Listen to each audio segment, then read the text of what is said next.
There is a mountain range in the heart of Europe, stretching nearly 1,200 kilometers from the Mediterranean coast to the vast Hungarian plain. And that mountain range has done something that no empire, no treaty, no border drawn on paper could ever do. It divided Europe, not with war, not with politics, but with rock, ice, and gravity. But here's the strange thing.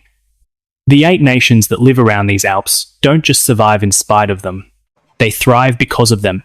Swiss chocolate, Alpine cheese, the Winter Olympics, ancient trade routes, centuries-long border disputes all stem from one single thing: the geography of the Alps.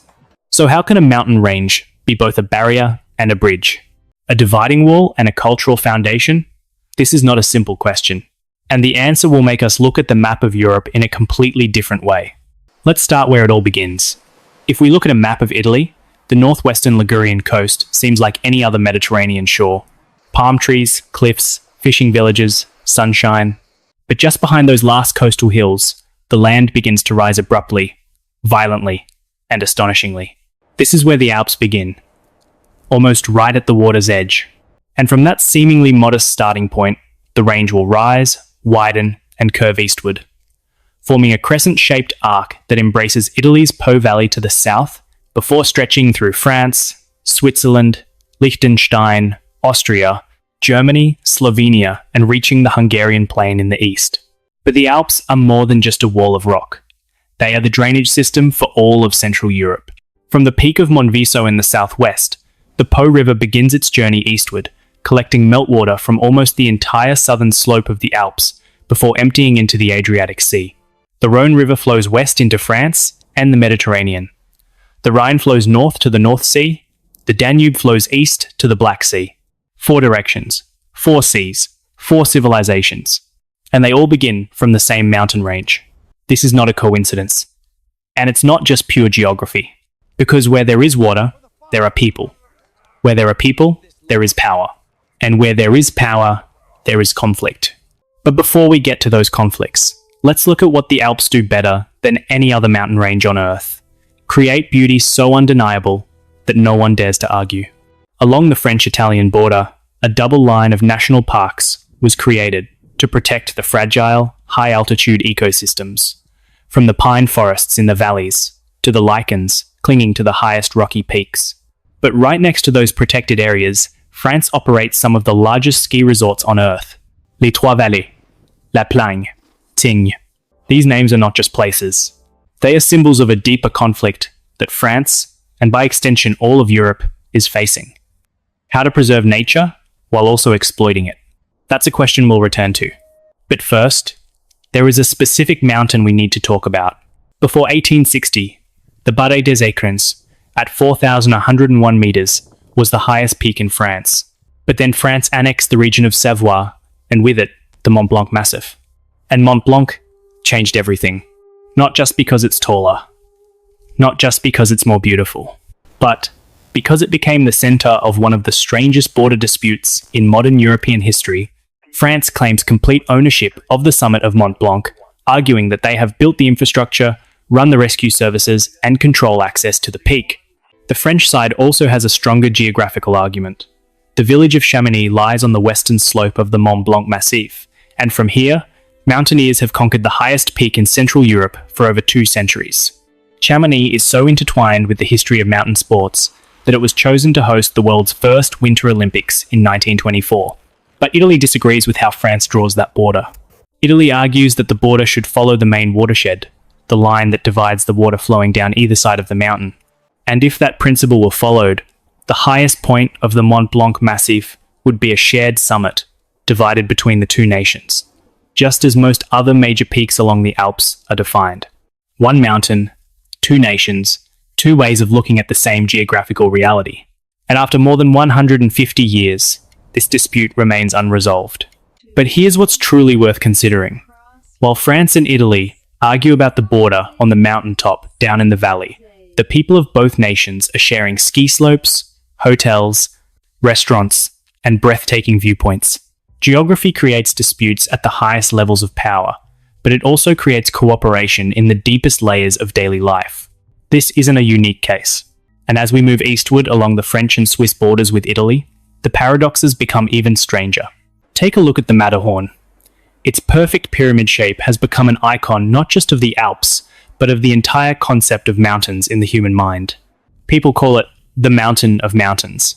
But right next to the Matterhorn, the Dufour-Spitze tells a different story.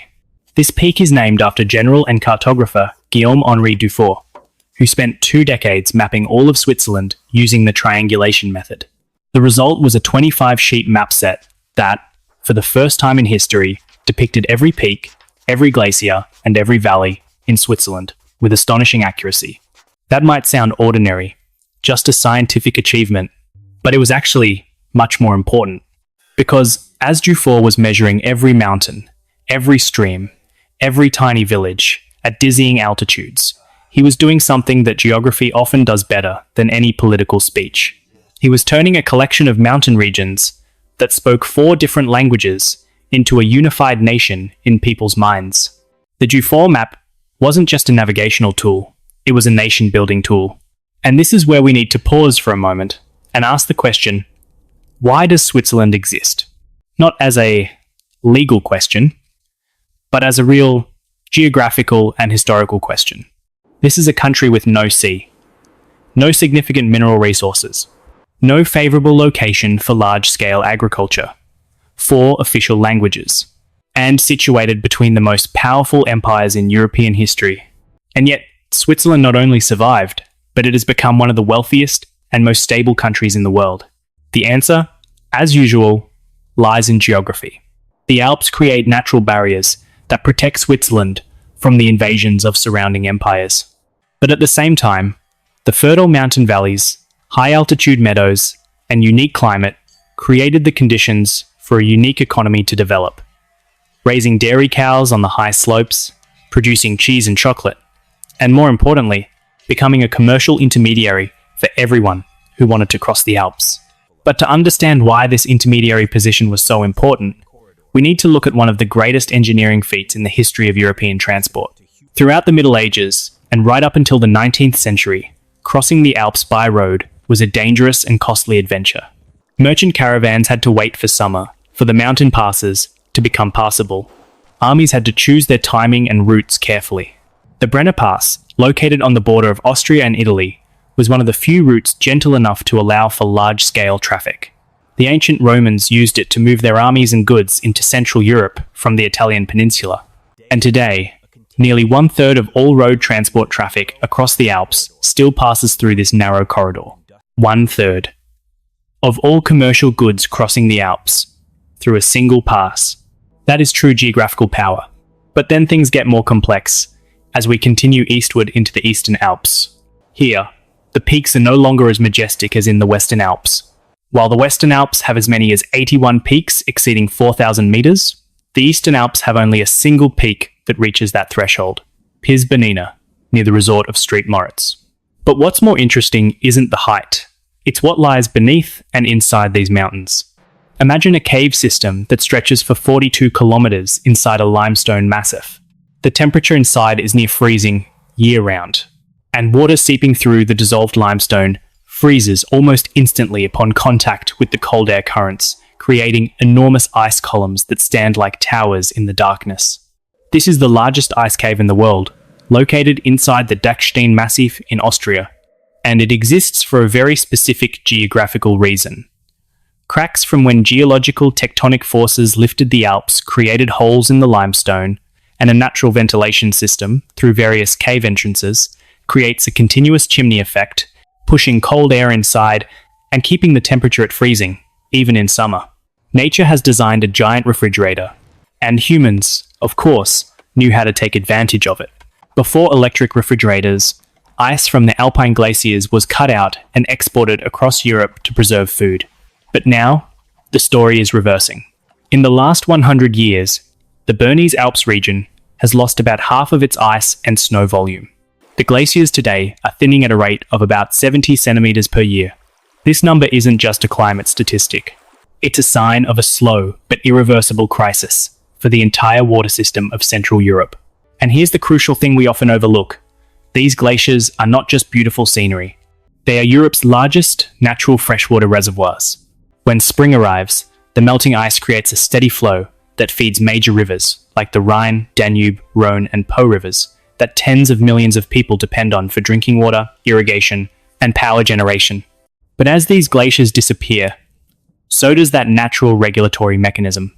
Summers will become drier, flood seasons will become more erratic, and major riverside cities like Vienna, Cologne, or Rotterdam will face challenges that geography can no longer help solve.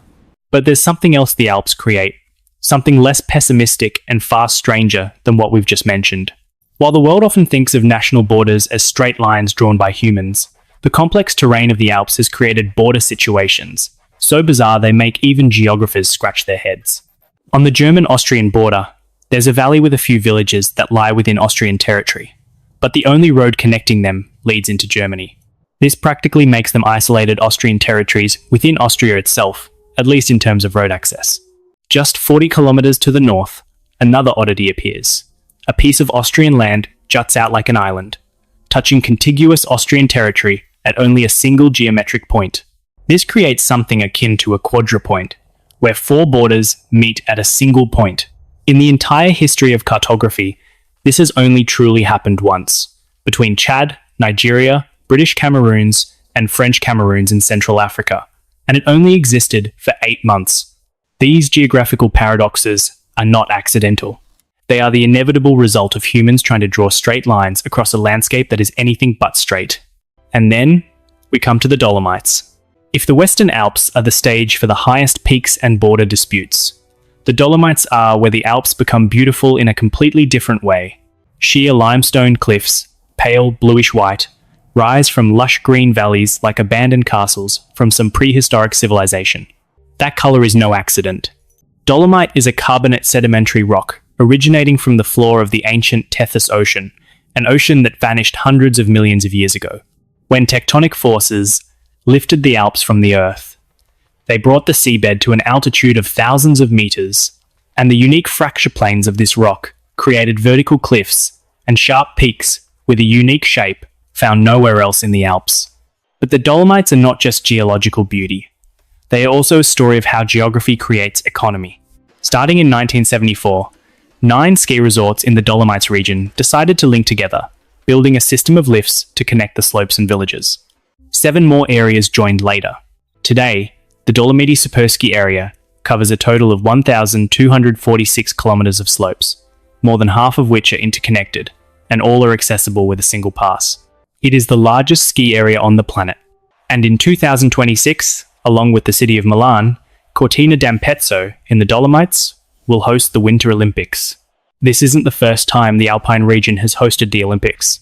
Of the 27 Winter Olympic Games that have been or will be held since the first one in Chamonix in 1924, nearly half of them have been hosted in the Alpine regions of France, Italy, Switzerland, Germany, or Austria. No other mountain range on Earth can claim that. And when we piece all of this together, a larger picture begins to emerge. This is the most important thing we need to understand about the Alps and their relationship with Europe. The Alps are not just a beautiful mountain range. It is a geographical machine that operates in multiple, contradictory ways at the same time. It divides, yet it connects. Mountain passes like the Brenner became crucial trade corridors, precisely because everywhere else was blocked. Scarcity creates value. It isolates, yet it protects. Because they are difficult to cross, the Alps have allowed distinct cultures to develop in isolated valleys, creating an incredible diversity of languages and cultures in a relatively small geographical area. It is resource poor, yet it generates wealth. Mountainous regions with no arable land force people to find other sources of income, from dairy farming, making cheese and chocolate, to financial services and high-end tourism. Switzerland is the prime example. It is nature, yet it has been shaped by humanity. From colossal ski resorts to the 57-kilometer-long Gotthard Base Tunnel, humanity has constantly tried to overcome, traverse, and adapt to the challenges set by geography. And here, we arrive at a final contradiction that no one has yet been able to resolve. The Alps are Central Europe's most vital natural asset. Its glaciers provide fresh water, its mountain forests regulate the climate, its ecosystems sustain biodiversity. But the very economic and tourist appeal that the Alps generate is destroying those very things day by day. Every new ski resort built is another encroachment on natural buffer zones. Every new tunnel dug further alters the flow of groundwater. Every busier tourist season adds more pressure to already fragile ecosystems. And while governments debate the border on the summit of Mont Blanc, while tourism corporations expand their ski resorts, while engineers dig ever longer tunnels, the Alps continue their own work, melting centimetre by centimetre, year by year, decade by decade. In the end, when we look back on the entire journey from the Ligurian coast to the Hungarian plains, from the 4,000-metre peaks of the Western Alps to the gentler valleys of the Eastern Alps, from the ice caves deep within the mountains to the bustling ski resorts on the high passes, we realize something that no map can fully express. The Alps are not a barrier or a bridge. It is both at the same time, and that very contradiction is why 8 nations, dozens of cultures, and hundreds of millions of people still revolve around it like planets around a star. But the real question isn't how the Alps created Europe. The real question is, as the glaciers continue to melt, as water levels change, as the climate rewrites the rules that geography established over millennia, can Europe continue to rely on the Alps as it has throughout history? And if not, what will replace them?